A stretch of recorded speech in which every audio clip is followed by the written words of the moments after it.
told me, hey, I got something fantastic to tell you. He said, I am affiliated with people that speak with the spirits of the dead. How would you like to talk to the spirit of your dead mother? And I was shocked. I was shocked. He said, you wouldn't be afraid of talking to the spirit of your dead mother, would you? Well, I said, I'll tell you what, I would have to give that some thought, because it's something I never thought about before in my life. Heart Research Center presents A Trip into the Supernatural with best-selling author Roger Morneau. While still a young man in the city of Montreal, Roger Morneau became involved in the worship of demons. In this two-part series, Roger gives us a first-hand account of his harrowing brush with the powers of darkness and ultimately his divine rescue. Also joining him are Cyril and Cynthia Grossi, the very couple who first pointed Roger from the darkness to the light. Conducting this exclusive interview are Dan and Karen Houghton of Heart Research Center. Let's now join the Houghtons and Roger Morneau as we together enter part one of A Trip into the Supernatural.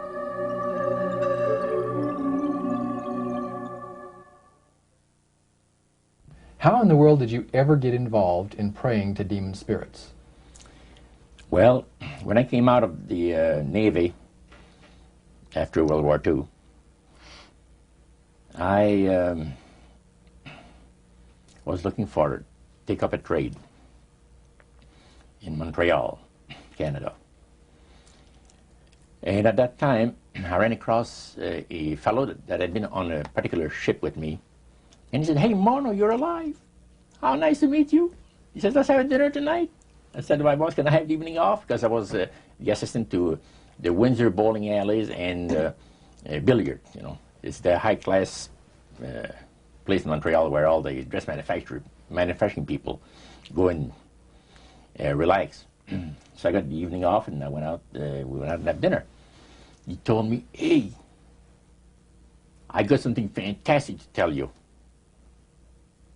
He said, I am affiliated with people that speak with the spirits of the dead. How would you like to talk to the spirit of your dead mother? And I was shocked. I was shocked. He said, you wouldn't be afraid of talking to the spirit of your dead mother, would you?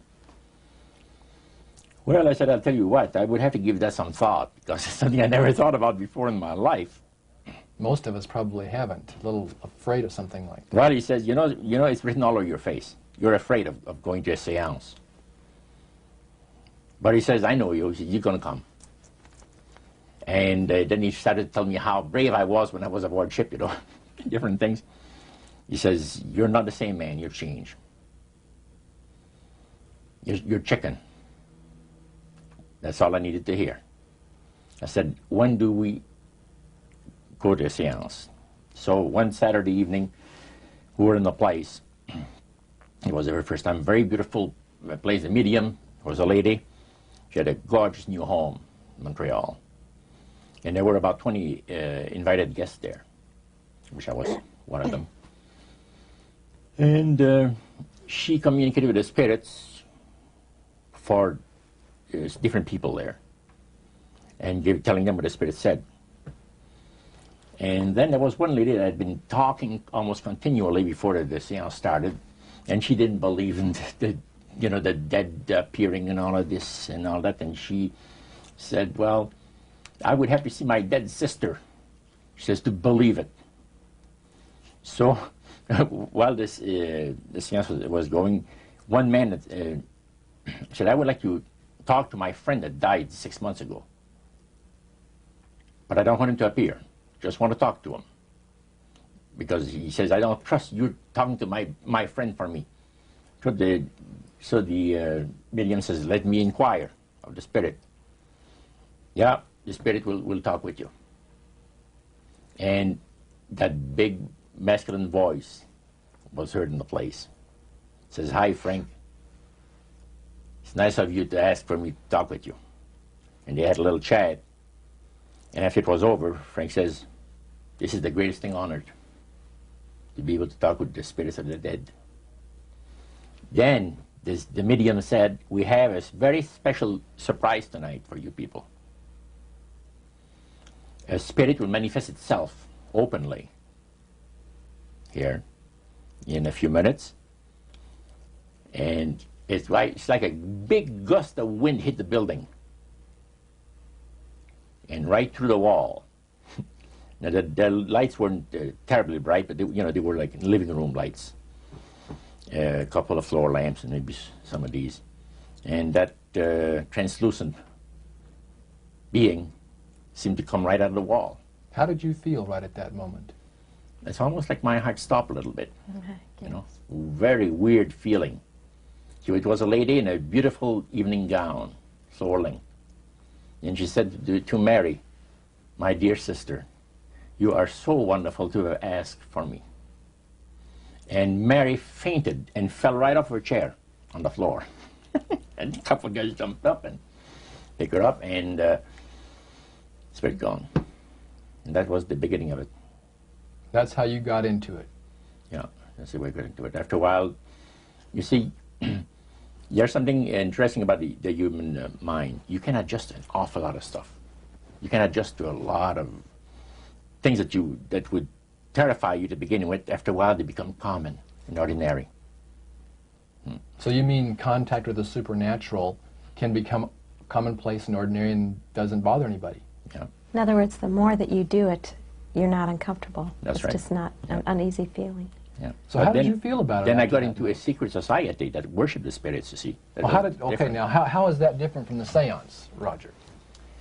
It happens that the seance are not involving in many ways. But when you get into a secret society of spirit worshippers, then, and especially when you're invited there by the direction of the higher-ups in the spirit world, you never get out of there alive. And this is exactly what my friend and I were up against. We didn't know anything about it. And there was a very, very popular big band leader. Jazz musician? Band, yeah. Very famous. He played a lot in Montreal, Canada, Vancouver, the big cities. And one night we went to one of these seances, and he was with his wife. Now the spirits had told him what to do. Spirit told him, there's two of these guys, give the names, and your wife will want to talk, we'll make it so that your wife will want to talk to the medium when you say that you want to go home because you're tired. As soon as you see that these guys are starting to want to leave, then leave with them at the same time. And as you get outdoors, you ask them if they're driving. They'll say, no, they're going to take the tramway a couple blocks away. Well, you invite them to get in your car with you, and that you will take them to a fancy restaurant and treat them to some good food and talk about the merchant navy. And that's what the guy did. And there we were in this plush restaurant, pulled into a little alley, and I can still see it like it was yesterday. Just enough room to pass the car, back alley, that happened to give on a restaurant that was on St. Catharines Street, which is the main street of Montreal. And that was quite an evening. So Roger, you're at this restaurant. What happened? Well, after we were seated, in entering there, the place was just full, packed tight. But there was a couple of tables against a wall that had a reservation sign on it. And the owner of the place recognized the band leader and came and said, good evening, and you gentlemen want a table. So you're one of the reserved people. So we sat there, and we had our favorite alcoholic beverages, you know. And as we talked, the band leader says, how long have you fellas been involved with sorcery? And he shocked us a little bit. And I said, exactly what do you mean? Well, he said, you know, what you people are doing, talking the supposed spirits of the dead.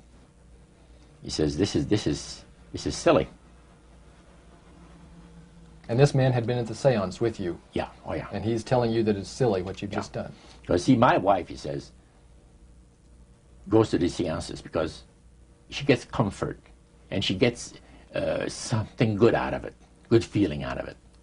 And she lives for what the spirits are going to see that the future is going to be like. To me, he says, I can't bother with this stuff. He says, I want power. I go right to the source of power. And he says, how do you think that I became famous the way that I am? Well, I said, you must have had some good luck. Well, he says, there's no such thing as good luck. He says, there's either some power working for you somewhere, or you don't get ahead in this world. Not in my type of occupation. So it went from there. We got talking about spirit worship.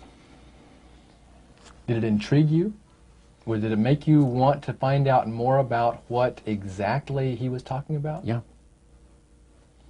So he said the supposed spirits of the dead that you're talking with are demon spirits. They're fallen angels. They're beautiful beings. Just set it out, just like that. Oh, yeah. It didn't make you uneasy when he said they were Well, just it shocked you a little bit, something that you first hear mentioned to you. He said, you guys have got a great future ahead of you. Because we've been told, the high priest of our society, secret society, has been told that the master has very special plans for you too. Now, what did he mean by the master? Satan. And we were interested to hear more about it. And he told us, he says, look, we worship spirits. We worship Lucifer and all his angels. They're just as beautiful as they did before they were cast out of heaven. He says there was a misunderstanding in the whole thing. He says among the inhabitants of the galaxies. And he says our master was misunderstood. And God did not bear with him like he does with people that make mistakes today. So we're in a warfare, good against evil. And we happen to be the evil ones, but we're not that bad. He says, I look at this business between the forces of good and evil. He says, you believe in one person believes in God, and everyone believes in Lucifer. It's like politics. So the great controversy is real. And you've heard someone talk about it that's on the other side. And to these people, they are sold to the fact that Christ will not return to this planet with power and great glory. He's going to abdicate all claims to the planet, because the high priest once said that Christ will abdicate all claim to the planet because he knows that it is lawfully and rightfully Satan's.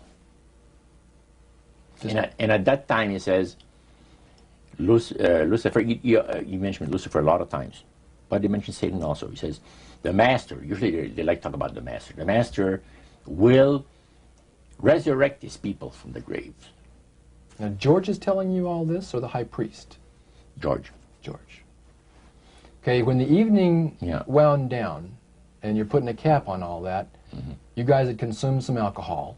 Yeah. And did you feel like that there was kind of a one-shot deal? You didn't know if it ever happened again? What happened after that? He said, no. I said, listen, guys. He said, I like to have you, he says, meet some of our people. What about next week, Wednesday evening? I'll pick you up at your place, and you're invited to one of our services. Services? Like a church service? Yeah, something similar like that. It's a testimonial to the spirits, about how the spirits have blessed your life. See? So, when we left there, I said to myself, this guy is half drunk. I'm not going to hear from him again, But it was true. Wednesday night came, he was there with his big Lincoln, step in, and we went to one of the most beautiful area of Montreal. And the place was a mansion. Now, a mansion is usually very large. We'll call this a small mansion. It was beautiful. Most beautiful place. Yeah. Roger, your friend George took you and Roland to this mansion where people worshipped the demons. Mm-hmm. What was it like there? What kind of people were there? Well, it was a big surprise for me, as I kind of made up in my mind an idea that they were going to be rough-looking characters. But as we entered the place, I was amazed to see that they were all very well dressed, well mannered, and that a lot of the people, as we were being introduced to people, were professionals, doctors, attorneys, a lot of business people.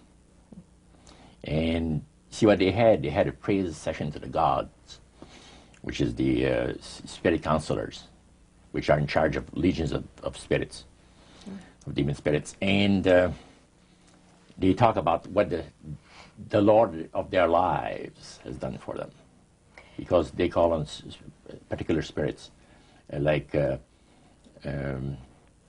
god Nehushtan, which you read in 2 King about. The Israelites worshipped the golden serpent that Moses had made. Mm-hmm. Well, behind the spirit worship, behind that, they were worshipping the serpent. They were actually worshipping this spirit Nehushtan. And the same spirit Nehushtan is, the priest was telling us, that the medical doctor that was telling us how he was making operations that had never been made before, because people had to be awake, yet have no feeling. He was able to, carry on the surgeries that had not been done before. Mm-hmm. But the spirits would give that capacity to be able to operate without people feeling any pain and things. And also without no problem with the blood, because as he would cut his incision, because incisions, everything open and with no blood running. Mm-hmm. So he could do the work that has not been done before. So. Now, I recall reading in your book that at this praise worship service they had, they would sing hymns. Why would they sing hymns in a demon worship? Yeah, this was kind of a big surprise to me when that took place. The priest said, "Hey, let's go down to the worship room of the gods and have a praise session, a singing session." So we go down there, and what did they think? You think they pass around? Church hymnals, Christian church hymnals. And I couldn't believe this. I said, "What's his business?" So the priest says, "Well, now," he says, "for those of you that are new, let me tell you that this is the most feasible way," he says, "to please the spirits. It's to deride Christ and his people, and his church and all that." So they sing out of Christian hymnals. They didn't sing Christian words to the hymns, however. Well, they changed a lot of them. Mm-hmm. Yeah, and not for the good. It's a form of blasphemy. Yeah. Mm. Such as you see today in the rock music world. You see the entertainers; they have these crosses. Mm-hmm. Ladies got earrings, crosses. Mm-hmm. The guys got the cross. This is a form of blasphemy, a form of deriding Christ. You see, mm-hmm. Spirits cause the people to do that, to find pleasure in wearing this type of emblem, which is the cross is the emblem of the crucifixion of Christ to the Christians. Mm-hmm. So what were your impressions the first time you went down into that worship room? Well, it was, we'd been there maybe a half a dozen times, and the high priest told us after the meeting was over, he wanted to talk to us, my friend and I. So after most people had left, he says, "The master of my life has revealed to me that it is time for you people to become acquainted with the worship room of the gods." Well, we started to move toward a beautiful grand staircase. Beautiful. The banister was huge. It was massive, and the wrought iron work that they had done in it was super. The beautiful decorations on the walls, the chandelier on the first landing. See, that was the first landing. You go down about 8 or 10 steps, and you had the first landing. It was huge and beautiful. The light arrangement was the nicest I had ever seen in my life. When we got into this sanctuary area, it wasn't very brightly lit, but everything was magnified the beauty of certain things. Like a lot of the things were gold plated. are gold trims. You see, the little altars where they had the spirits that had materialized, they photographed them, and then they had paintings made of them. And there was probably about maybe 100 of those around the place. Sort of like a shrine. Yeah, and underneath there was a little altar where you have incense and things that they would use in their prayer sessions and things like that, devotions to certain spirits. And some of the objects in there, the priest said, were solid gold. It was a unique experience to see that. So how did you feel when you walked into that room? I felt that these people had power, and they had a lot of it. Did that attract you? Yes and no. You had mixed feelings about it? I had mixed feelings about it, yeah. Because to a certain extent, things looked so good and sounded so good to us. But you see, I'd been brought up in a Christian home where my parents had told us we were 8 children in the family, and especially the older ones, you know. My dad says, well, you know, if you get involved in wrongdoing, you're going to have to pay the price. There's always a cost for everything in this world. So this thought kept creeping into my mind. Just how far you go with these spirits before we start paying the price. See? So it made you just a little bit nervous. Oh, yes. But yet you kept going back. Oh, there was no way out. Because that's what we're told. You knew at that time. Yeah. So you were moving forward more on fear. More on fear, yes. Because the high priest said that the master had special plans for us in our lives. And that no one ever went into this society unless they were invited by the spirits. See, so that was made very clear. And he also expressed to us the danger, explained to us the danger of going against the will of the spirits. And he mentioned about this one man and his wife that live in a fireproof building in Montreal. The place burned right down within a minute. He was one of their members that had decided that, well, he wanted to think things over. He was not going to get initiated at a time that the spirit said he would like him to be initiated into the society. So in reality, Roger, you were chosen by high-powered demon spirits to be a part of their human, special, privileged group. You see, these people in Montreal, the society, like the priest mentioned, there's thousands of spirit worshippers in only different societies of spirit worshippers in this world. But he says, we are the elite. We know the real truth about the Master and his angels. And they are not hideous-looking beings. They are gorgeous creatures. And from the paintings that they had on the wall of the walls of that worship room, they were unique beings. Especially there was a painting full size, full-length painting of the fallen Lucifer above his altar. And that was very fascinating, because he looked like a man of great intellect, high forehead, the way that he looked with his eyes, the way he had the eyes looking. It gave you a depth of perception of somebody that is very, very knowledgeable and powerful. Powerful, yeah.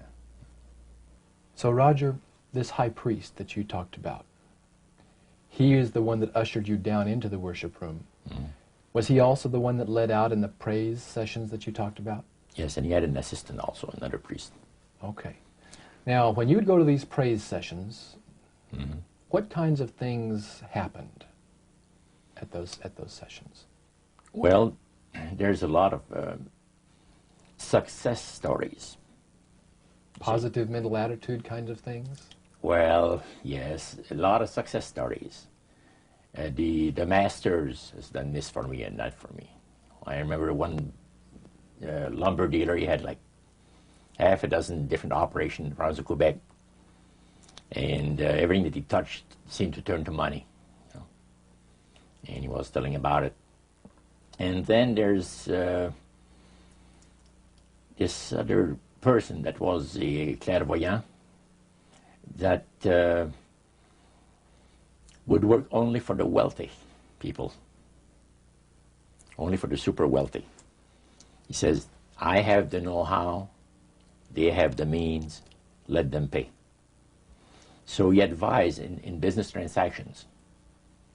They would come to him and say, listen, I look at this deal that I might get, you know, this factory or whatever it is, like, because this person was interested in industrial real estate, see.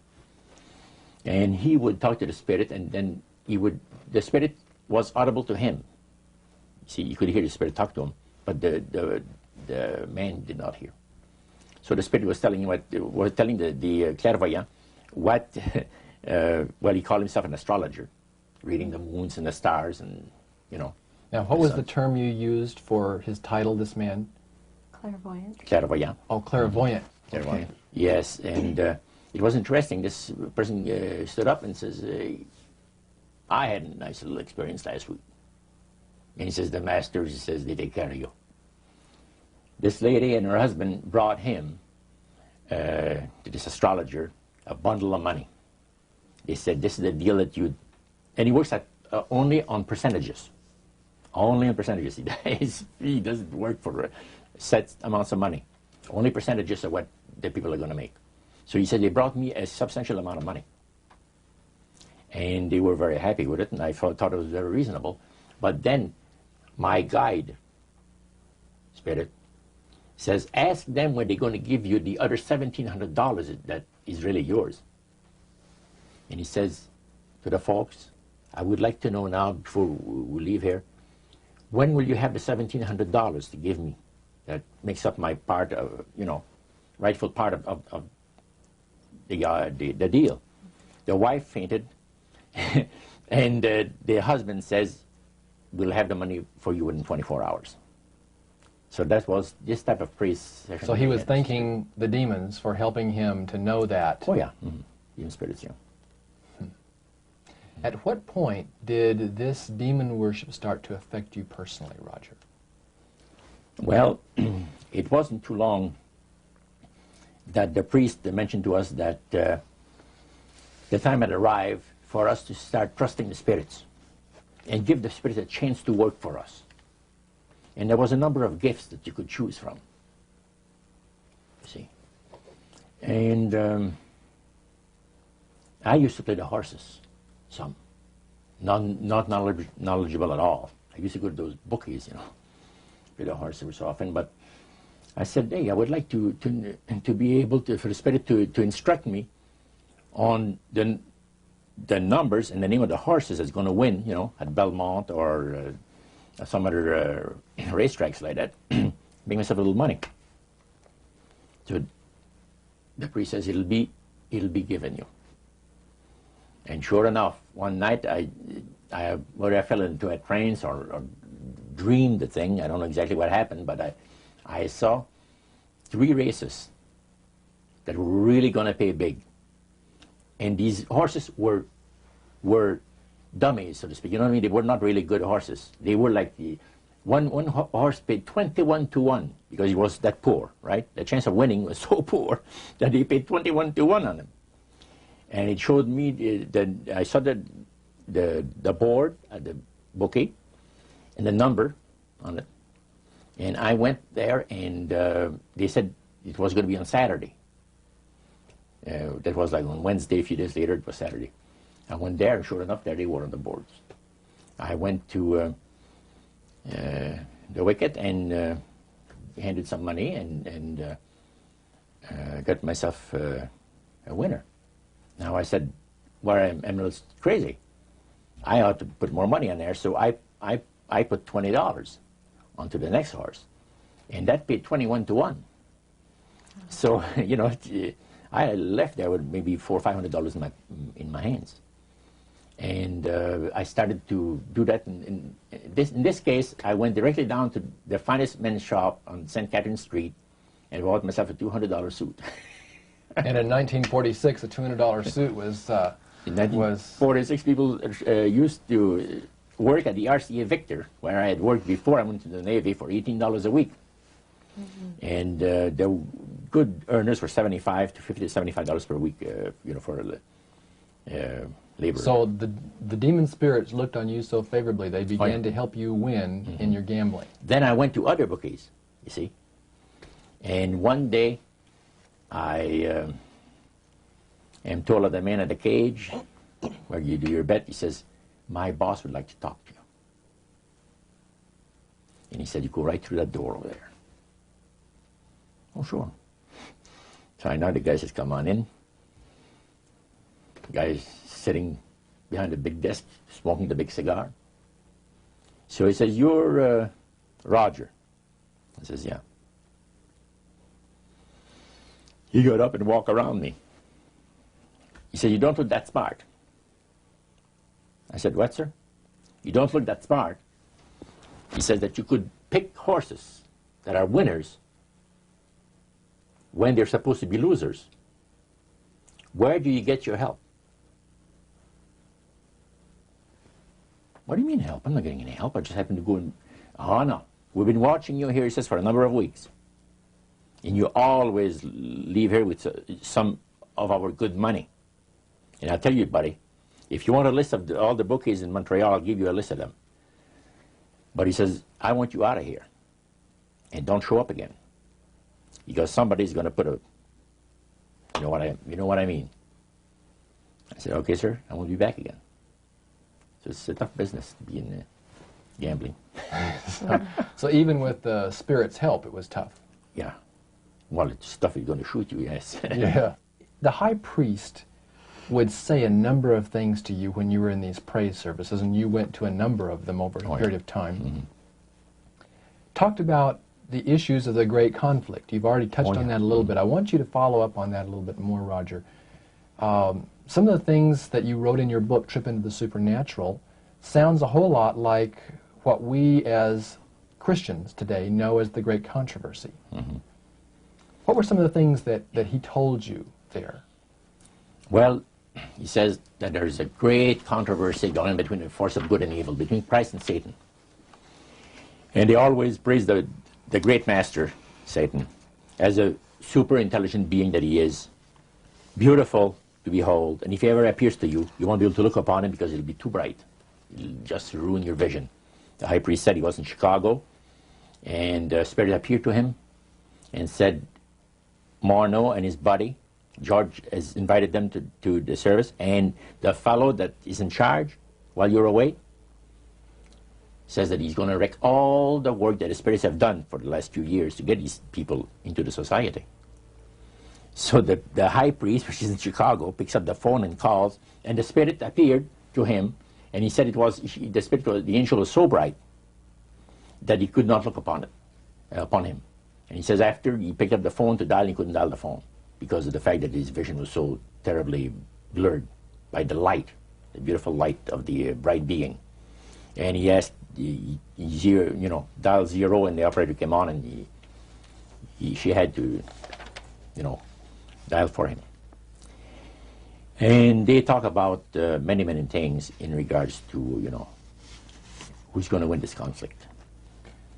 Any discussion about fire and brimstone? Yes. He says, the Bible people, talking about the Christians, they read in the Bible that, we're all going to land in a lake of fire and this and that. So that's baloney. He says the conflict is going to end peacefully. Christ is going to realize that you might as well abdicate the rights of this planet, take his few people on with him to his planet in the center of the galaxies, and we will be left with a master who will resurrect all his people that will be as numerous as the sand of the sea. See? And the master will rule forever and ever and ever. A happy people.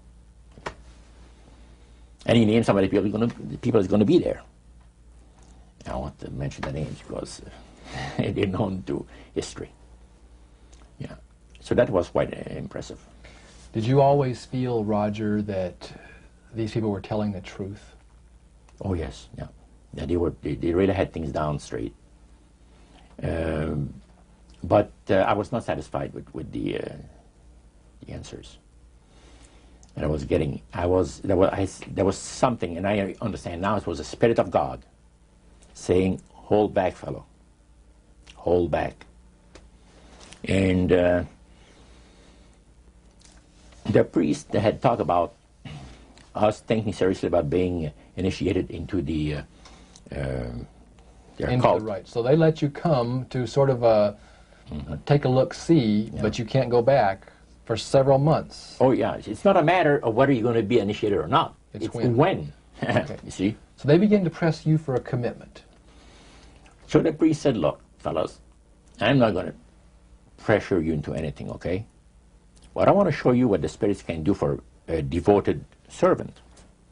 We went downstairs, not through the staircase that I talked for the worship room of the gods, but at the other end of the building. Went downstairs, and a number of times I'd gone there to the men's room, and I heard these typewriters clicking like the dickens. Man, it's going. I said, why do we have a lot of people typing in there, in that room? Well, we went there that evening, and he knocked, and the man says, come on in. And there was all those typewriters moving along by themselves, typing at the speed that I'd never seen before. And not only that, the high priest says, I want to show you something clever.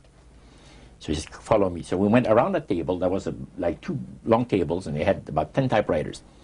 And he says, now notice that the typewriter types to the right, then doesn't go back. It types back to the left. Isn't that something? I had never heard of things like that before. He said the spirits are doing the work. And he introduced us to the man. And the man is a lawyer. And he said, how much money did you make last year? Oh, he says, it's in the 6 figures. You see? So this lawyer had a business in the building that housed the worship room. Oh, yeah. And he had a whole room full of typewriters. Yeah. And he put paper in there, and demons That's typed. all he did. Put typewriter paper in there. It was And what came out? What was it that came out? different briefs for court cases. And so he would sell these to people? Oh, yeah. Okay. He had this service to the legal profession, And the high priest was the showing... United States and Canada. So the high priest was showing you this to give you an idea about the kinds of blessings that you would That's receive? right. Yeah. But after you left that typewriter, the room where the lawyer was, they tried to draw you into a commitment by getting you to make a public profession. Tell us about that. Well, they have a super beautiful resort in the Laurentian Mountains, which is north of Montreal, north of Saint Agathe. Saint Agathe is a famous name there in Montreal. Montrealers, because they all go Saint Agathe or north there, you know, the summer home and that. So they had a big resort up there for their people, you know. It was a closed society. And they had on October the 30th, Halloween, is that? October 31. 31, last day of October. They had what they call live animal sacrifices. I don't know what it is, but they did. We could never find out. By the time that the Lord pulled me out of there, I had not yet found out what it was. So you have this intrigue involved in there. And he talked about three very unique services that I attended there that sit on my mind forever. One was entitled Christian Idolatry. Another one was entitled The Super Deception of a Glorious New Age, which actually applies to the New Age today. And this was 1946 that we're talking. And then the other one was Satan's Great General Council of the 1700s. And I must say the things that I heard there was an eye-opener. First of all, we'll go through the Great General Council. Okay. At the beginning of the 1700s, said the high priest, Satan and all his spirit counselors held a Great General Council with one purpose in mind. It was to prepare for the great industrial age that was soon to break upon the world. And Lucifer also foresaw another age that was to follow that, where tremendous scientific discoveries would be made by people, and we would enter a unique age that would change the way that everybody lives. It would also serve to usher in the end times and the close of the great controversy between the forces of good and evil. And the priest said that Lucifer had been studying the Bible. And he found in Daniel 12:4, where we are told about the time of the end, many shall run to and fro, knowledge shall be increased. Mm-hmm. He understood it to be that we're getting to that point. And he had, with all the spirit counselors, to change their modes of operation in order, to ensnare people. Mm-hmm. And he devised a way whereby people would disqualify themselves from being members of Christ's kingdom. And he was just very candid about this. Oh, yeah. Telling you and the rest of the group, 60 or 70 people there, the plans that close to 100 people. Lucifer had revealed to him. Mm-hmm. And by the time the council came to a close, they had 3 major policies that were going to be followed. First, they were to see to it that humans would be made to believe that Satan and his angels do not really exist. Because up to that time, you could walk down a street of Paris and you would have signs that would say where you have a soothsayer or a fortune teller of some type, and if you want to put a curse on someone, you could go and see this other old lady over there, the old witch. That's the way it goes. But now it had to change. Lucifer says we have to make sure that people, humans, get to believe that Satan and his angels do not really exist. You know, Roger, that's interesting because a recent research study report that I read indicated that in a national survey, I believe it's over 75% of people do not really believe in a real tangible devil. Mm-hmm. But there is one. Oh, yeah. Now, the next thing, the 3 parts policy that they had adopted there, the second one was to find a way of being able to get total control of people's minds. And that would be done by taking hypnotism out of the realm of the occult and introduce it as a new science for the benefit of mankind. So part of what the high priest told you was Satan's strategy to take total control of people's minds. Mm-hmm. They felt that by taking hypnotism out of the realm of the occult and introducing it as a new science for the benefit of mankind, they could then use people of great renown, educators, people of capacity, that would do great things, such as supposedly regress people in time to former lives that they had. Mm. And of course, after the session is over, the person would not know a thing about ancient history. And the person that she or he has talked about performing, certain deeds, we'll say, 3,000 or 4,000 years ago. But this was their strategy. Now, what this would do for the thing is this, that it would create in the minds of the general public, solidly set in the mind of the general public, an unwavering trust in that great deception. In other words, people could, they would believe it. This person was hypnotized, was regressed in time to, former lives, and did this and did that, and no deception. Maybe Alexander the Great, we'll say, and some of his generals and people like that. And the person, after the session is over, comes out of hypnotism, and he or she doesn't know what she's talked about. So now this would be a way of dechristianizing the Western world through the avenue of mysticism. Mm. Now the time came when Lucifer decided that he had to choose a person to initiate this thing. And Franz Mesmer, which was an Austrian physician, was chosen. Because now, the priest told you all of this? Oh, yeah. Okay. Because he was most capable. Mesmer originated a theory called animal magnetism, later on named mesmerism. Mesmer was led by the spirits to believe, and this is what the priest said, was led by the spirits to believe that certain persons have a magnetic influence within themselves, so to speak, that would cause them to have great power over other persons even to the point of placing them into a trance. And at that time, that was readily accepted by people in general, at the time that Mesmer lived. So people realized, you know, that some people got the capacity to put you into a trance. That's the way. Now, by the time that he died,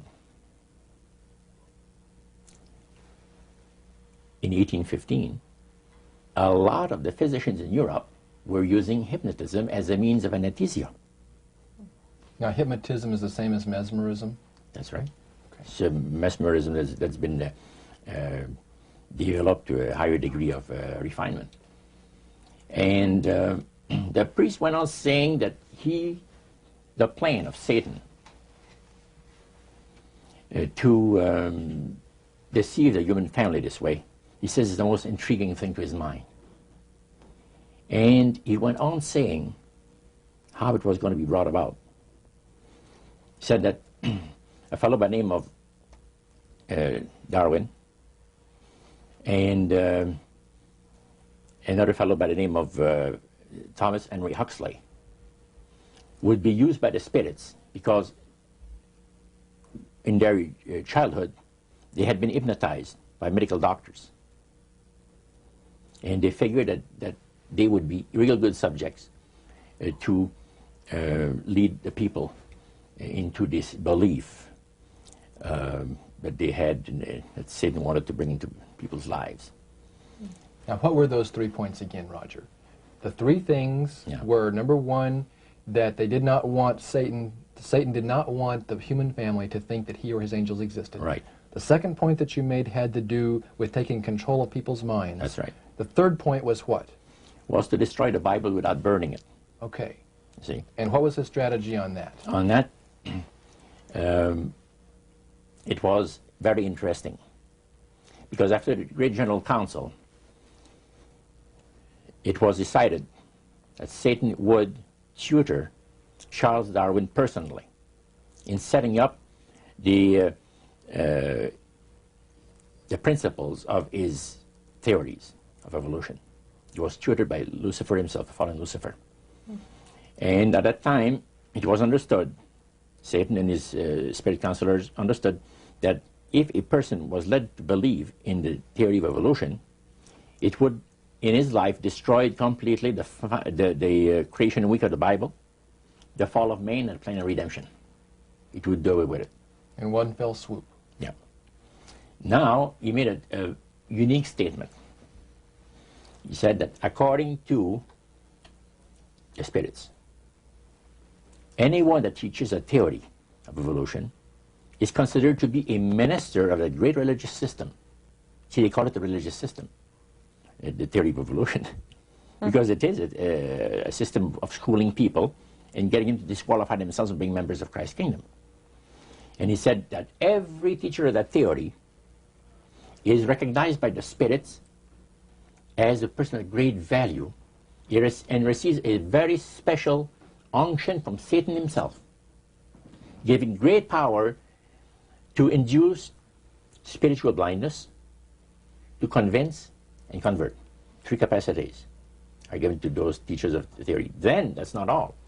The priest says that Satan considers the teachers of the theory of evolution to be so valuable to him that in the sight of all the inhabitants of the galaxies, he assigns a retinue of bright, beautiful angels to follow that educator all the remainder of his life. And that in the sight of the inhabitants of the galaxies is the greatest honor that he can bestow upon his workers, upon mankind, and to, until the controversy is finished. That was quite enlightening.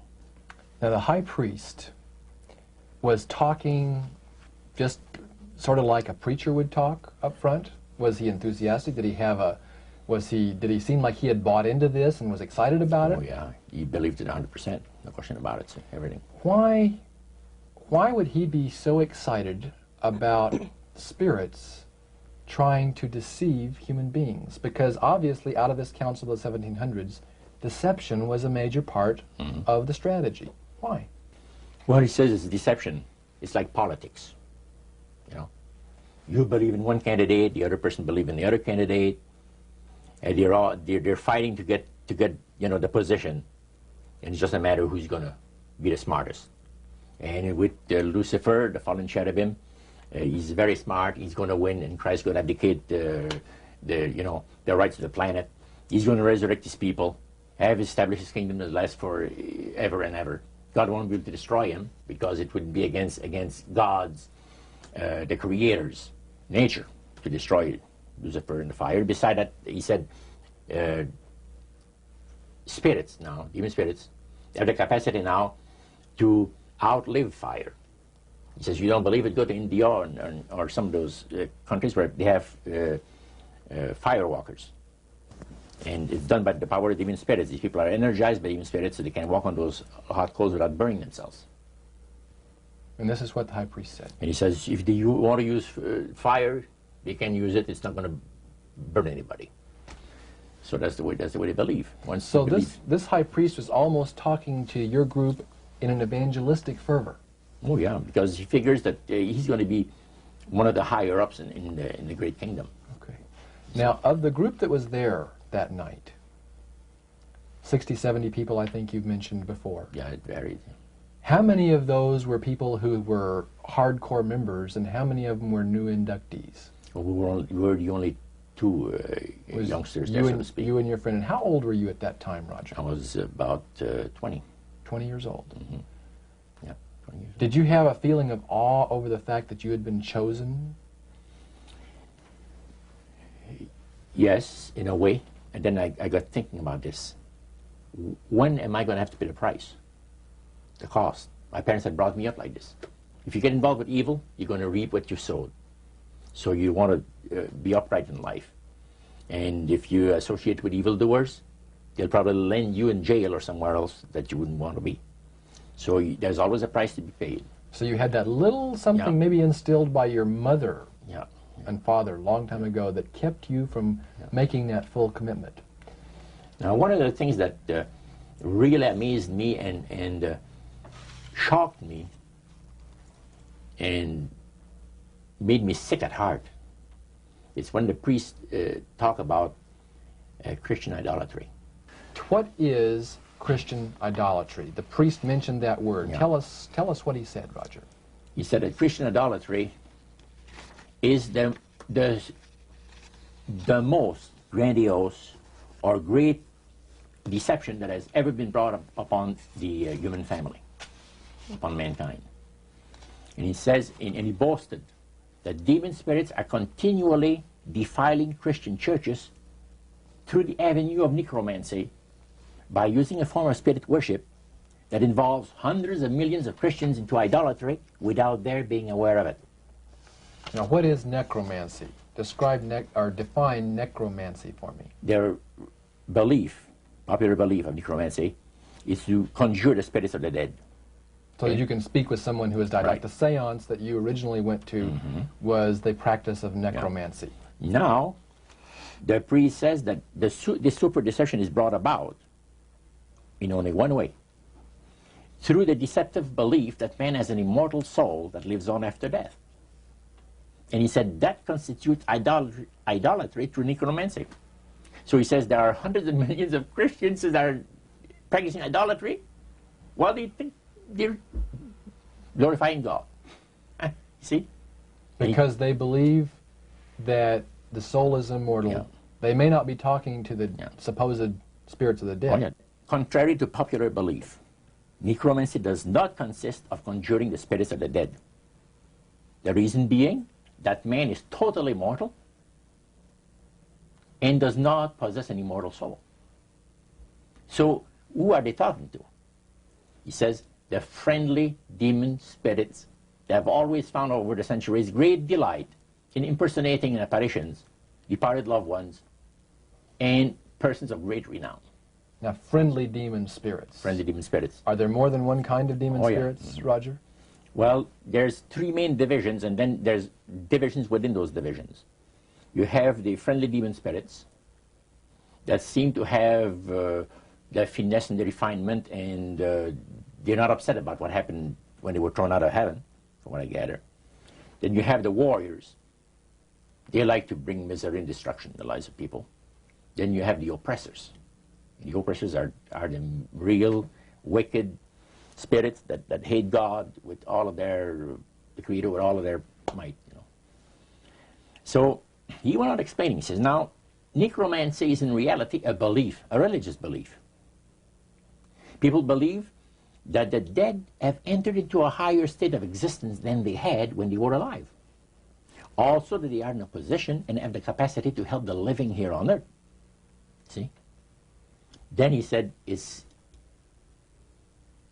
says, this is where things get really interesting. He said, according to the great master, a person does not have to supposedly call upon the spirits of the dead to receive help, you see, to be involved in necromancy. All he needs to do is to believe in life after death. Because he said, necromancy is the belief that man is human, as a human being, as an immortal soul. So anybody that believes that man has an immortal soul is involved in necromancy. It's that simple. That's the way he explained it. Yeah. So how does that constitute idolatry? By people believing that they are either talking to the saints, you see, the spirits of the dead saints, or a dead relative, or a dead person of some type. And you take, for instance, like Loretta Lynn. She says on national television, and I have the data on it, that I heard it myself. She said that she was made successful in her singing career by a dear friend of hers that was the same age as she, and died when she was 18 years of age. And Loretta was trying to get into the singing world, but she says, I had no success at all. Until one night I was sitting in bed reading a book. And she says, who walks right through the wall but my friend, the spirit of my friend? And she says, Loretta, I'm going to make you a very famous person in singing Western country music, and I will be with you all the time. Trust me. And she says, she had a big concert once, and she was coming down with this bad cold. And she thought that her voice was going to give. She talked to her spirit and felt that she was going to be helped. And she got on the stage and she started to sing, and right in the middle of where she really needed the power, no power at all. And her spirit friend tapped her on the shoulder and started to sing for her. She said, her voice went through me, the power. See? And you saw this in a television documentary? Yeah. That was, I believe, in 1976 it took place. Now, the priest explained that when people believe in this business, they are actually opening themselves to be completely deceived by demon spirits, because it gives the demon spirits an opportunity to impersonate the dead, see, and for people to believe their lies. And the priest says that thrills first of all, it says it brings to the great master the respect and the reverence that is due to his great name. And it makes all the other spirits exceedingly happy, because they are the ones that have worked to lead people to believe in life after death. See? And they rejoice also. And that's the extent of what Christian idolatry is all about. Friendly spirits, just to digress for just a moment. You mentioned 3 different categories, and the friendly spirits are the ones that love to impersonate being a historian or something. We specialize in that. In your experiences in the praise services or in the worship room or the other places where you were, any of the places you were, did you ever witness an event where necromancy or even something that would be popularly called channeling today took place, where you actually heard the voice of someone in response to someone's questions? Yeah, a number of times, but there was one time in particular that fascinated me because it was unique in one way.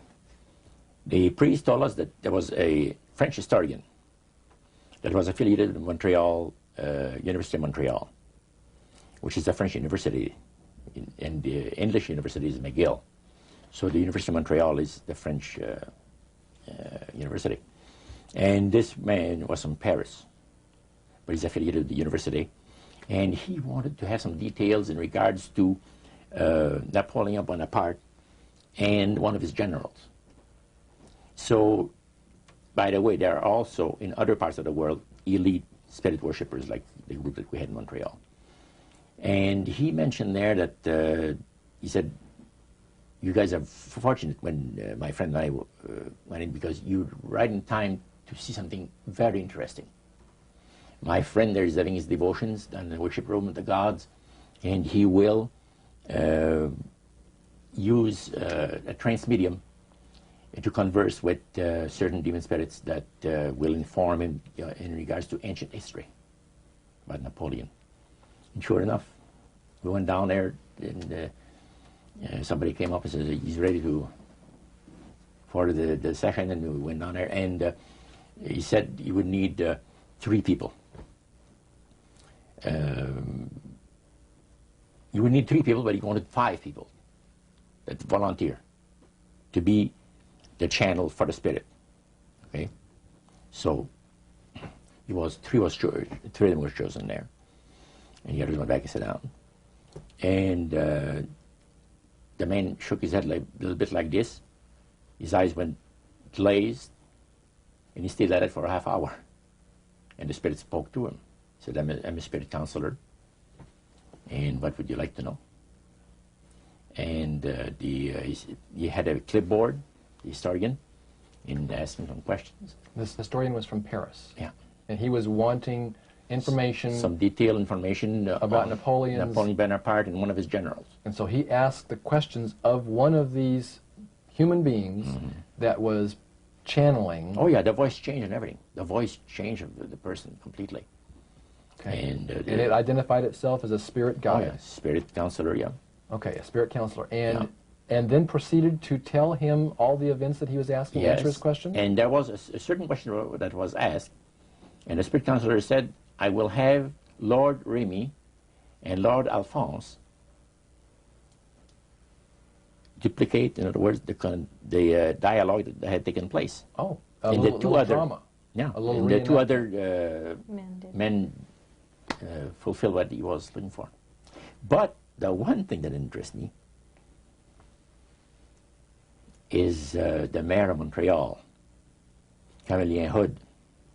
During World War II, at the beginning of the war, he was very controversial when in regards to the war effort. He would tell the French-speaking boys not to go into the armed service, you see, because you're going to go and shed your blood for the British, you know, and we're their servants, so to speak, and all that, and he didn't want him to go into war, and they put him in prison.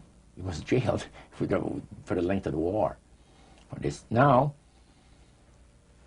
the man said, I would like to have you tell me to the spirit to give me part of the speech that was given by Camillien Hood on the steps of the Montreal City Hall on a certain date. There are different versions of what has taken place, and you, Lord, would know the exact one. Now, the mayor of Montreal was still alive. Was still alive. And this historian is asking what was actually said at a speech. Yeah. Okay. The spirit counselor said, I'm sorry, I can't help you. All of my activities and my people have taken place in Europe. However, after my departure, our departure, other spirits will come and help you. And sure enough, the guy vibrated a little bit, and he's back, and he said, boy, how long? He said, 20 minutes, been used as a channel. So they, again, the spirit entered into him, and the spirit said that he was a spirit counselor that could give him the information that he was looking for. So, again, it was given verbally, and it was the voice of Camillien Hood. Now, how did you know that it was the voice? Well, because of the fact, you see, I was a youngster in those days, just about ready to go into the army. And Camillien, we used to listen to the radio We had no television in those days, so it was only radio and read newspaper. And all the speeches of Cavalier made and all of it was on the radio all the time. And in those days, they had no tape recorders, as we have now. So Cavalier would have to go to the Canadian Broadcasting Studio, where they made a record, a real phonograph record. And then they played it over and over, for the rest of the day. So you listened to those as a teenager before you went into the Army, so you knew his voice. So I knew his voice really good. So I said to George, he was sitting next to me, he said, "Isn't it amazing?" He said, "If you think that's amazing, wait," he says, "until the spirits impersonate one of the departed people that you know, personally, like an uncle or a brother or a sister or something like that." He says, "That is unique." But that's the way it was. You are able to reproduce a voice, man, and the just to perfection.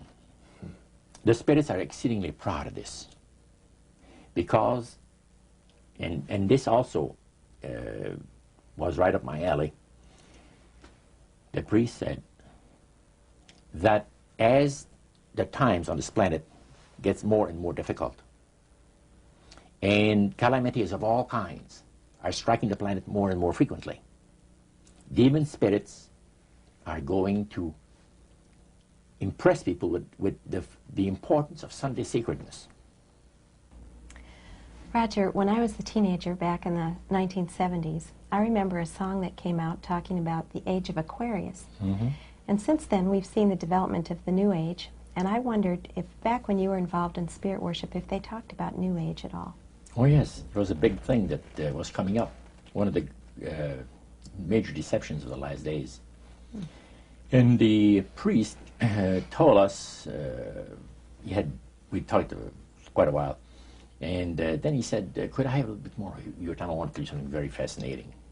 He says, "The grand plan, the Master's grand plan for harvesting the nations, for harvesting the multitudes of the earth into his cause, just before the close of the great controversy between the forces of good and evil." So we continued, after we expressed ourselves that we're deeply interested to know more about the activities of spirits. And he said it's going to be done in a unique manner. This grand plan is going to take people are going to eat the stuff.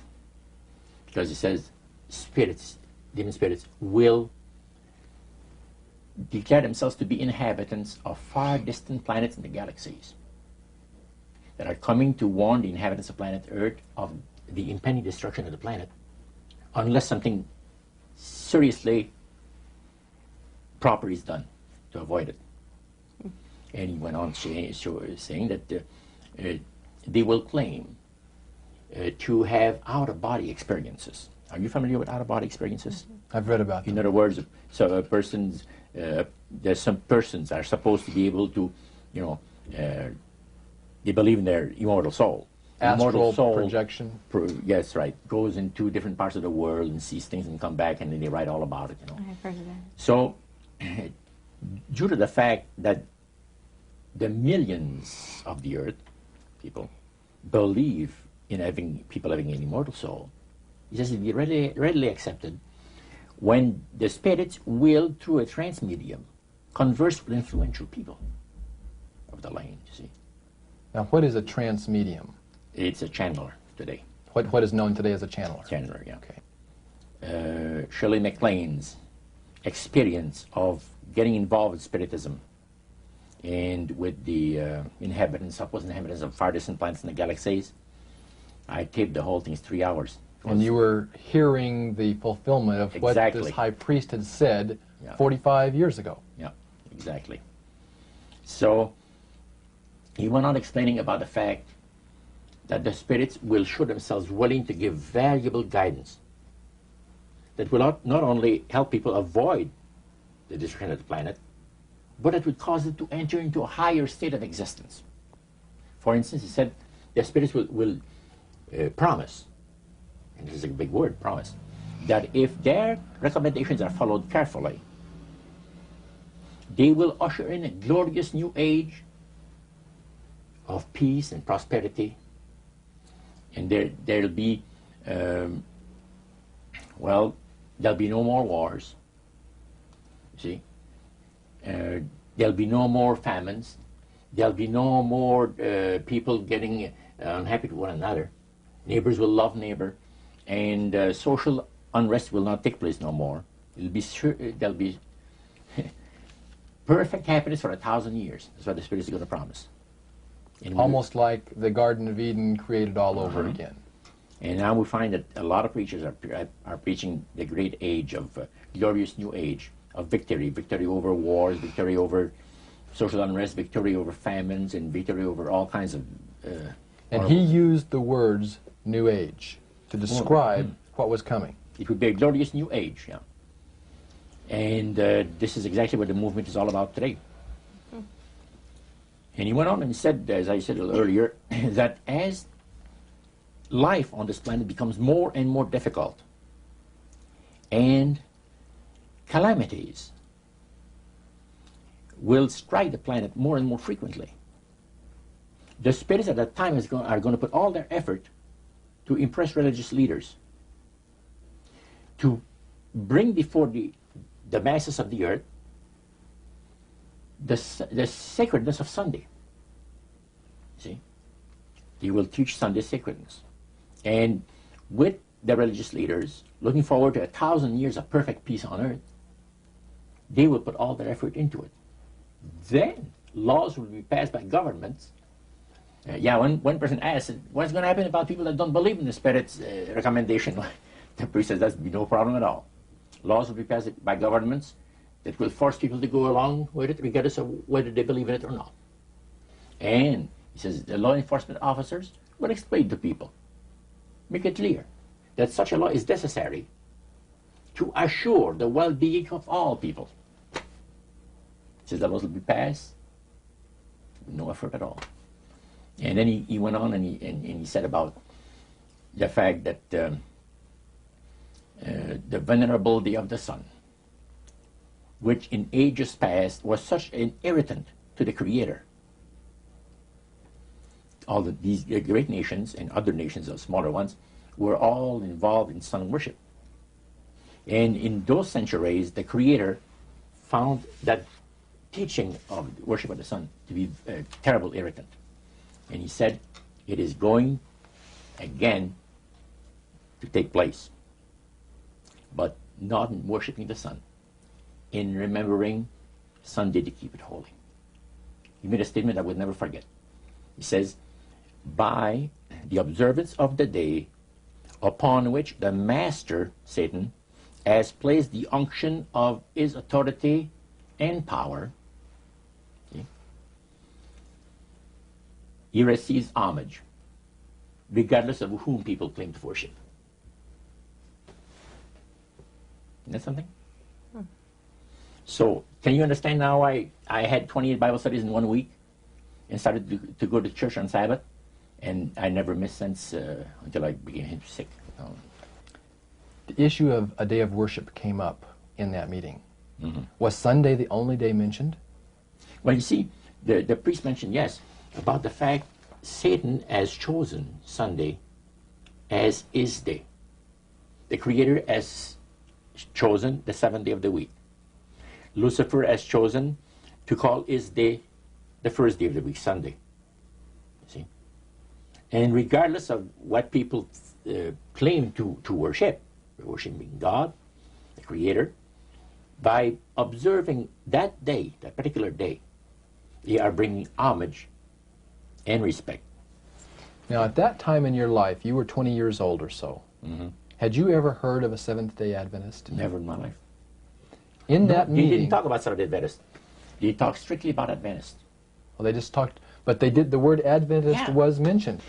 The priest was telling us that necromancy, as I mentioned earlier, is the belief that the dead have entered into a higher state of existence, etc. And he says, for centuries, friendly demon spirits have worked diligently to establish and uphold in the religious convictions of all people the belief that man has an immortal soul. See? Then he boasted about the fact that the master was so smart in that he had deceived the whole world, even in this age of great scientific knowledge and understanding. Then one person put his hand up. And the priest says, yeah, yes, we want to say something? He says, what about the Adventists? You can't count them deceived regarding the state of the dead. And I got a question. What about, how come that they can't be brought under the great deception? The priest said, you're right. I apologize, says here, I made a mistake. When I said that all the millions of people living on the face of this planet, everybody, you know, was honoring the great master. I forgot the Adventists. There's so few in number when you figure the billions and all people, I didn't even think of mentioning him. So I'm sorry. Then he says, secondly, the reason why they can't be brought under the great deception, let me explain about it. Now he said, my next statement is going to upset some of you. But what I'm telling you is the honest truth. It is factual. It's reality. The fact that the Adventists observe the biblical Sabbath of creation and reverence the Creator on that day, it makes it impossible for the spirits to deceive them. They are giving very special help and great spiritual insight. And he said, under these conditions, they are not ordinary people. And that stayed with me, man, just like this. And when I heard the word Adventist, when Sir Cyril told me later on, which we're going to cover later, I asked him, I said, what denomination do you belong to? He said, I'm a Seventh Adventist. What's that again? He said, I'm a Seventh Adventist. I said, is that the same thing as Adventist? Oh yeah, he says, a lot of people call us the Adventists. They don't talk about the 70s, same thing. Boy, I was interested. I bet you were. Now, I wanted to know what his Bible said. Yeah, I bet you did. Because that was the one group that under question only, the high priest of the demonic worship house. Yeah. The thing that he had said to you was, this is the one group that can't be deceived. That's right. And so somewhere back inside that that resistance you had came out, and you awoke. A few months later, that experience, unique experience, was instrumental in helping me make a decision for Christ. And also, I had no hesitation to join myself to God's commandment-keeping people because of the fact that I knew what kind of people they were. And after having had 28 Bible studies in 1 week, I started to keep the Sabbath, fit forever. But you see, the time that I had these Bible studies, 4 hours per evening, we started at 7 o'clock and finished at 11 o'clock at night. We had this Bible study similar to what you showed me the other day, that you have in your pocket. The Bible studies were about an hour. There were questions, and then you looked at the verses that they gave you in the Bible, and you had your answer. It was so fantastic. And the Spirit of God was really ministering to me the graces of redemption. Every moment of all those Bible studies was precious. Precious, precious, precious. Roger, at that time, your major language was French. You did not speak English, and all of this happened in the French language in Montreal. How long after you became a Seventh-day Adventist, or after you learned of Seventh-day Adventists, did you read the book Great Controversy by Ellen White? Well, I joined the church. I first had the Bible studies in October of 46. In April of 47, I was baptized into the church. In September of that year, Hilda and I got married. And the French church in Montreal gave us, as a wedding gift, the Conflict of the Ages series. And I had not read the Greek Controversy up to then. But then you read it. Yeah. And what went through your mind when you read the book Great Controversy, thinking back on the experience you'd had maybe just a year or so before? That's right. What went through your mind? This person is inspired. This person has got knowledge that nobody else has on the face of the earth, except, the Spiritist that I was mentioning, because it's so unique. See? Well, I find it very remarkable that they were willing to share the strategy that Satan is working on with this group. Of course, their plan was that it would never get out. That's right. Under seal of death. That's right. Their plan is that you don't have to worry about saying anything about the great master. Because as soon as anybody strays some, the spirits will tell the high priest right away what's taking place. They did with my Bible study by Wednesday night. I studied on Monday and Tuesday. By Wednesday night, spirit counselor appeared to the high priest and says, you have one of your defectors. He says, that Morno guy, you're going to get rid of him. Because he's out there studying the Bible with the Adventists, the people that the master hates most on the face of the earth. And the high priest almost had a heart attack. Because he said, I kind of like you. He said, that's what he told my friend. Because I didn't see him after that. But he told my friend to try to convince me to go back, to spirit worship. Roger, you were 72 hours away from making a full commitment to the elite spirit worship. Mm-hmm. How did God rescue you at that strategic moment? Well, I'll tell you, I should really go back a couple of weeks in time. As the high priest had talked to us about the advantage of getting initiated in the society on the 31st of October, that night I came home, went to bed, and I couldn't sleep till about 3 o'clock in the morning. Because I had all of this experience of the supernatural I'd gone through for so many months now, and my Catholic upbringing that I've had, and questions about God. Now I knew there's a God, because the Spiritist made me well aware of that. But I was in a state of terrible unrest. I could not have slept. And without even giving it a thought, somehow, I said, as I was laying on my bed, I said, if there's a God up there that cares for me, help me. That's all I said. Next thing I knew, the alarm clock rang. It was 6:30. It was time for me to get up and go to work. At that time, I had changed employment. I had taken a course in embroidery for the manufacturers of ladies' dresses in Montreal. There's embroidery companies that makes all this, the piping and sequins work and all of this, fancy designs, sure, ladies' dresses. And that's where I was working at the time. You were just 72 hours away, as Karen mentioned a moment ago. You had prayed without even realizing what you were doing. God was about to rescue you in a very special way. Tell us about that. What happened that Monday morning? Well, let's go back to the Friday. Okay. Previous to that. I was working for a Jewish firm. And the bosses, one kept the Sabbath, and the other didn't. And Harry, which was the one that didn't, as I was going out to have my cigarette at the afternoon break, he said, Roger, when you come back in, come into my office, I want to talk to you. I said, okay. I came back in, and he said, close the door. I closed the door. He said, I want you to do me a favor. Oh? What do you mean?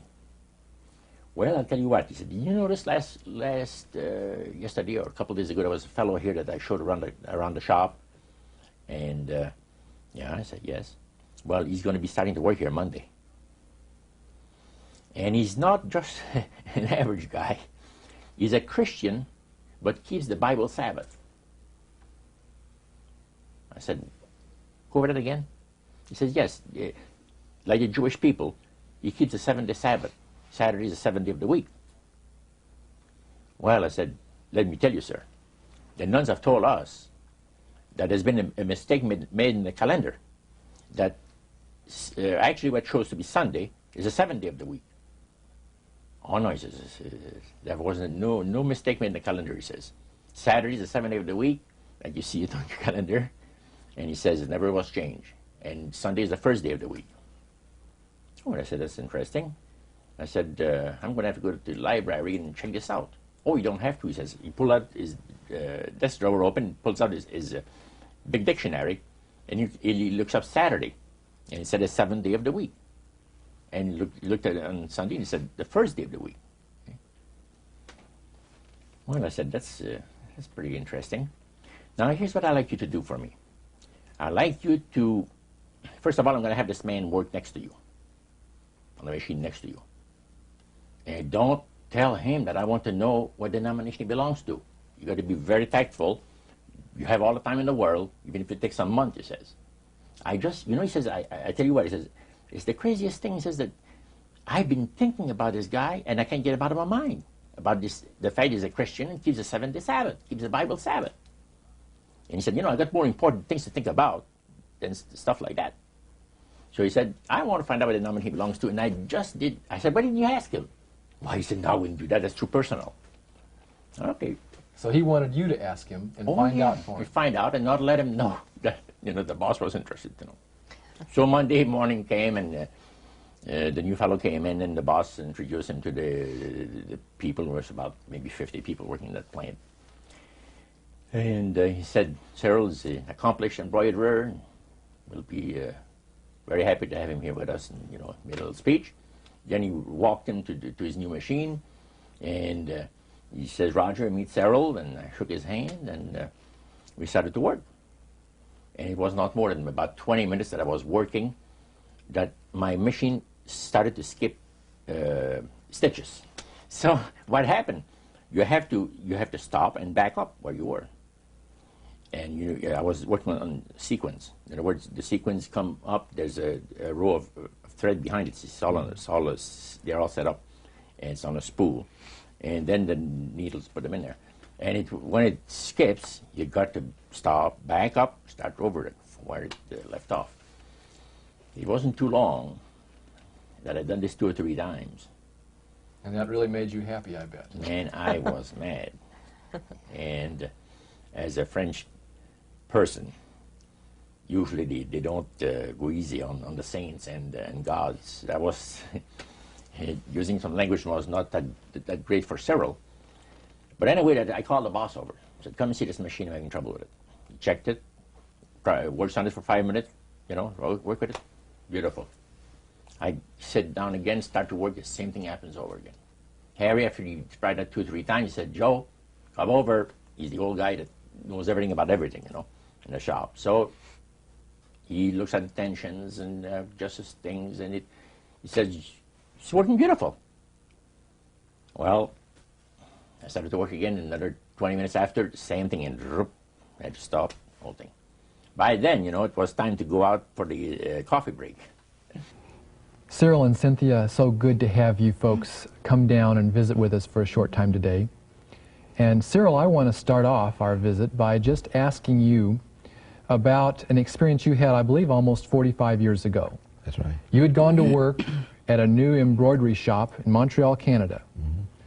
And there was a guy that was at the next machine to you that first day you went there. Did you notice anything strange about him?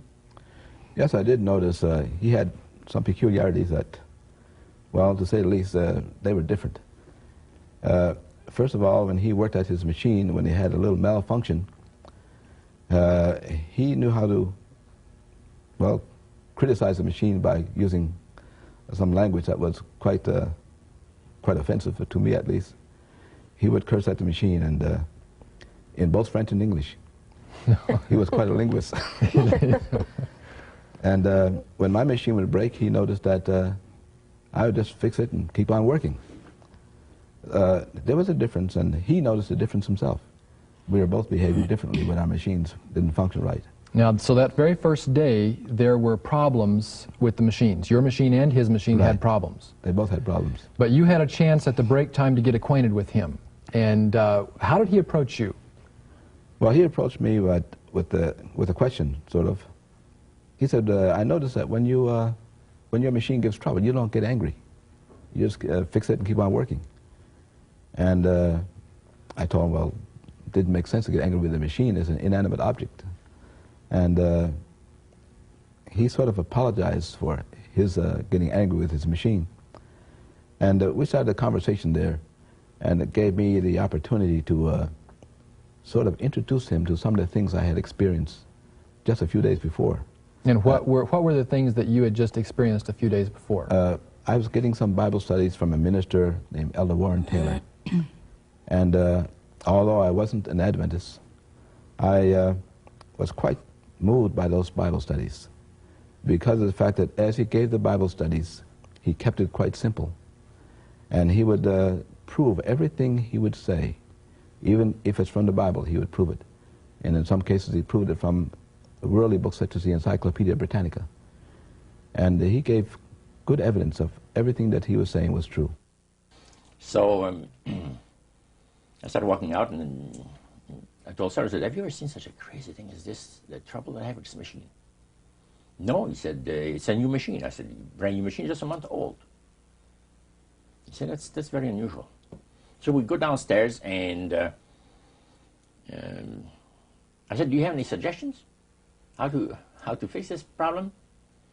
No, not really, but he says, I have a suggestion that might help.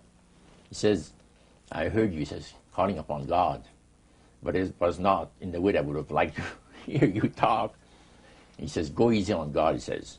Did that offend you, Roger? You know, I said, thank you. It did not offend me, because he was pleasant about it.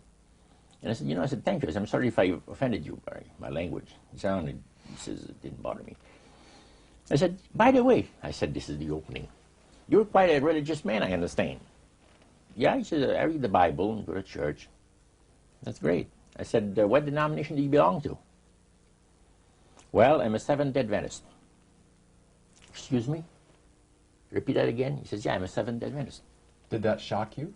Well, the word Adventist shocked me. The Adventist, you see, I had heard so much about the Adventist, but Seventh-day Adventist, I had never heard the name before. I said, what does it signify, the name? He says, well, we're 7-day observers. We believe in the Bible Sabbath, that God has blessed that particular day of the week and has sanctified it. It's put a special blessing on there, and that we ought to count our blessings on the 7th day and, you know, give God the honor that is due to his holy name. Is there any difference between what they call, some people call the Adventists and Seventh Adventists?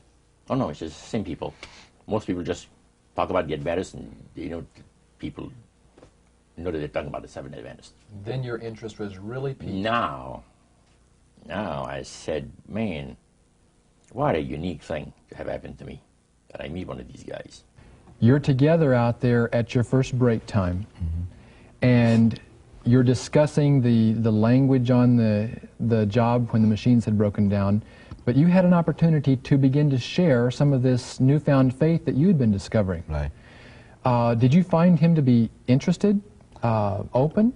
Well, what really happened was he would ask questions, and I found out later that the reason he asked questions was when I went to get the job, I was so impressed with Elder Taylor's Bible studies that I told the employer right away that I didn't work on the Sabbath.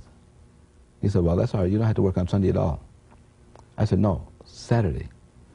So being a Jew, he became rather interested. And he told Roger, Roger told me later on, check this fellow and find out why he keeps my Jewish Sabbath. So Roger's questions were motivated by the fact that he was told to check. And the more questions Roger would ask, the more interested he became himself.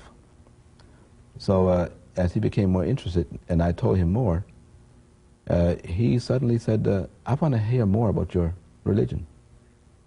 And I said, okay, this weekend. He said, no, tonight. So we talked about a number of things. And after lunch, I told him, I said, I want to see you at 3 o'clock. Again, I want to have another question for you. So 3 o'clock came along, we had the coffee break, and many things had passed through my mind. And I knew that if I get involved with the religion, the Spirit is going to destroy me. So I've been assured, we've all been assured of that. You don't deviate from the will of the spirits, otherwise Your you're history. nothing, your history. So I told him, I said, Cyril, would you show me out of the Bible the things you told me today if I went to your house? He says, yeah. Yeah, he says, yeah, I'd be glad to. He says, when, next week sometime? No, not next week, tonight. Did he look surprised when you said that? Yeah, he's surprised. He said, what's the big hurry? I said, I can't tell you why. But it has to be tonight or never. He said, you serious? I said, yeah. And you can't tell me why it has to be tonight? I'll tell you the reason why. He says, I would like to have you come another night. Because I have my collection of jazz records that somebody's coming to look over. He had been collecting jazz records for years. And he said, I have somebody's interested to buy them. But he said, well, I said, well, forget about it then. And he said, man, He said, you really mean what you say? That you want to see these things in the Bible? I said, sure. Okay, he says, come to my place 7 o'clock tonight. Give me his address. So that evening, 7 o'clock sharp, I rang the doorbell. Did that startle you? It startled me because it was fortunate I had 28 Bible studies for busy people, something I just bought. And I ran home, Cynthia and I were married at this time, and I ran home and I told Cynthia, we have to give some Bible studies because this fellow's coming tonight. So I went through the first couple of Bible studies as quickly as I could and got myself familiarized with them. And we got all ready, and sure enough, he came. And we sat in that room, the room that we talked about that burned, and we started those Bible studies. And he was very interested. Cynthia, that first night that you had your Bible studies with Roger, how many studies did you actually do with him? We did 4. On the first night? On the first night. We started promptly at 7, and as we went through, and we went through with everything in detail, in full detail. And we thought that, oh, this is just going to last the evening, and that would be the end of it.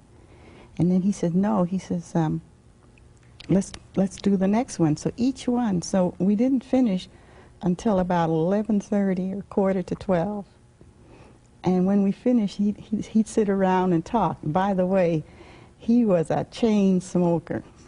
The room was covered with smoke. We could hardly see the Bibles in our laps. And we had discussed this prior about him smoking. And so we decided, we prayed about it, and we asked the Lord that even though each time he came, the room was just heavenly, full of smoke, that we will read his word and that he will take care of the smoke. And I happen to be allergic to cigarette smoke, and we were all huddled together. It was really something to see us. 28 Bible studies in a period of 1 week, 7 days. 7 days, 4 hours a night. 4 hours per evening, yeah. 28 Bible studies. Now, they didn't plan this. So, as we chatted, and I just met Cynthia, now, Cyril told me, I got to explain things to you a little bit. I am not a baptized member of the Seventh Adventist Church. I'm just studying into the church doctrines with the minister. He says, my wife is a Seventh Adventist. But he said, now I think I'm going to be baptized also to be a Seventh Adventist. But I said, I'm not one right now. Now he says, my wife is the one that really knows the Bible. I don't know much about it. And I think that she's got the right study for us tonight. He says, it'll take about an hour. Can you spare that much time? Oh, I said, evening is yours. Well, she had a set of Bible studies that were entitled 28 Bible Studies for Busy People. That was the title of the series. She pulled one out and she says, now, we could see here, there's the different questions. The first one was on the Word of God. And she read the question and said, then we can find the verses in the Bible that gives us the answer. And the next question, she said, would you like that? I said, beautiful, let's go. So Cyril was sitting next to me with his Bible because he was able to find where it was. I had never opened a Bible in my life, never. So, because I never had access to it, let's put it this way. And that's where it started, on the Word of God. After the Bible thing was over, he says, well, did you find it interesting? I said, most interesting, very interesting. I said, what's the next study coming up? Well, he said, the next study, Daniel 2, prophecy of Daniel the prophet, 2, on the world events, predicting the different great world empires that were to come into existence in times ahead. And I said, really? That's very interesting. I said, how long would that one take? Oh, she'll take about an hour. She says, you have between 20 to 25 questions, he says, So I said, let's have it now. Oh, well, she said, no. She said, when could you come back? I said, why come back? Did she look surprised? She looks very surprised because she looked at her husband. And you look at me. And I said, hey, you guys like the Bible or are you getting tired? No, we like to study the Bible. I said, let's have another Bible study. It's only 8 o'clock, you see. And at that time, you were a smoker, weren't you? Oh, smoker. You can say that again. I was like a chain smoker, you see. And when I had accomplished something worthwhile, I used to reward myself with a cigar 2 or 3 times a week. And this is what the love of God, the power of the love of God operates in the lives of those that the Lord is trying to bless, and in the lives of those that are bringing the blessing. Now, this did not take place. First of all, we kept on studying. We had 4 Bible studies that evening. And when it came to 9 o'clock, we had Daniel 2 over with. I said, what's the next Bible study? And she said, well, the one that we're going to have, will you come on the weekend? Could you come on the weekend? I said, yeah. I said, I can come on the weekend. What is the title of it? She gave me the title. I said, man, that's interesting. It's only 9 o'clock. Let's have it now. So Cyril looks at her, with very surprised look on his face. And Cynthia, she looked at him. And I said, what's going on between the two of you? It's like you have a conspiracy that says that we're not going to study the Bible with this guy more than, than an hour or 2. But she said, let me be honest with you. Our minister, Pastor Taylor, has been giving us instructions on how to give Bible studies. Because Cynthia says, I never have given Bible studies.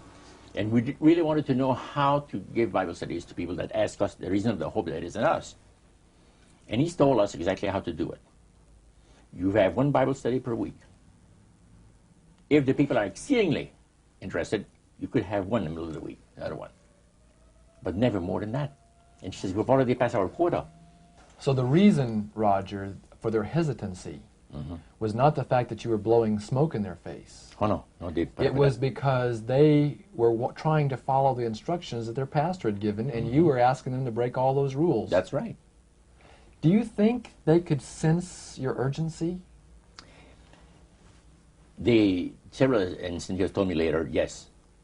They said there's something very unusual about this man, Cynthia told her husband, because they went to get water, and to get me a glass of water, and she went in the kitchen to get something else, whatever it is, and she said, what do you think of him? And Cheryl said, there's something very unusual about this man. He said, you want to study the Bible? Let's study the Bible. We won't tell about Elder Taylor. Let's not say a word to Elder Taylor. We're going to ruin the whole thing. You're going to keep it a secret. Because the minister had said, you give people a spiritual indigestion, and they'll never want to open the Bible again. You understand? But this shows that there are some times when someone's appetite for it is so strong that you have to follow the leading of the Holy Spirit. The Holy Spirit, that's it. And they had prayed about this thing. Now, Cyril had told his wife, this man is coming for Bible study at 7 o'clock tonight for a Bible study. And he smokes. He's a smoke fiend. What are we going to do? Should we tell him not to smoke in our home? He said, if we do that, I'm afraid he's not going to stay for the Bible study. What would have happened if they had asked you not to smoke? I would have said, I'm sorry. You're not my kind of people. You see? You're too reserved for me. I'm sorry. And still to this day, I thank God for the leading of the Holy Spirit that at that crucial time moved in there and inspired these people to say, wouldn't you die, Cyril, to save a soul for Christ? Cynthia said to her husband. He said, yeah. It's not going to kill us, even if we inhale all the smoke that he puts out, right? Because they had prayed about it, and then they had thought about it, and then when it came to be 7:15, he said, what are we going to do about the smoking? Are we going to tell him not to smoke or what? And then when she came out and she said, let's put up with it. Well, we had that 3rd Bible study. Now it's 10 o'clock. And I said, by the way, what's the next title? And she told me about it. My goodness, this is a beautiful Bible study. I said, let's have it. And he said, really, Roger, we've studied too much tonight. We're never going to be able to remember these things. Oh, I said, you'd be surprised. I got a mind like a sponge for the things that I like. He said, you're enjoying yourself. I said, never heard anything like this in my life. Let's have another study. What time do people go to bed? First of all, I don't want to, infringe on on your regular habits of resting yourselves. And, well, he said, we go to bed 11 o'clock. Beautiful. I said, go on, Cynthia. And Cheryl says, go on, Cynthia. And we had another Bible study. Now the Bible studies are over. And I said to myself, if I'm still alive, I want to be here tomorrow night. Did you seriously doubt whether you would be alive the following night? I felt sure I was going to be killed, going to be destroyed in some kind of an accident. Because I've heard of so many cases. So I knew that I was not, this is the way I felt. I was not going to be alive tomorrow night. If for some reason I'm alive, I want to be back here with study the Bible with these people, see? So I said, what are you people doing tomorrow night? Not too much. What about 7 o'clock? Another Bible study. And she looked at her husband, and he looks at her, you know, and he said, hey, we won't tell Elder Taylor. We won't tell him a word about it. We'll just do it. We'll just do it. He says, we'll be here at 7 o'clock tomorrow night waiting for you. The next night, man, I was there. 4 more Bible studies, see, and more smoke. This has been part 1 of A Trip into the Supernatural, an interview with best-selling author Roger Morneau, as conducted by Dan and Karen Houghton of Heart Research Center. The conclusion of this exclusive interview is contained in part 2.